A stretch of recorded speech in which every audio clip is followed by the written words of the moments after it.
Is Christopher Bennett serving 1,800 years in prison for a crime that wasn't a crime but instead was an act of protection?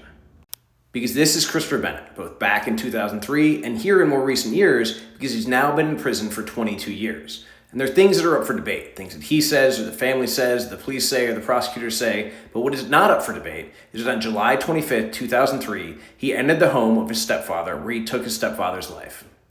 Now, what he and the sister in question and most of his family say is that he caught his stepfather in the act of molesting his sister, and he took his stepfather's life as an act of defense of his sister.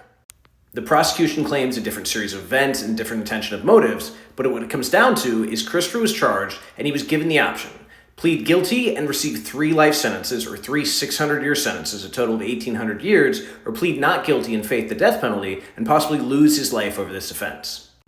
And at 18 years old, Chris, under great pressure, chose to plead guilty. And I've seen that more times than you would imagine. People being told you're going to get 40 or 50 or 60 years, or if you plead guilty, we'll give you 3. Or in this case, we will literally take your life. The state will end your life, or you can live on, you'll spend the rest of your life in prison, but you won't be put to death. I have no way of knowing the details of what did or didn't happen on the night in 2003. And I so often get asked my opinion on cases, and do I think so-and-so did it, or do I think so-and-so is innocent? The reality is I don't have nearly enough information. The reporters, the journalists, and the attorneys who've deeply investigated these cases, they have a lot more information, and they can give a much better judgment than I can.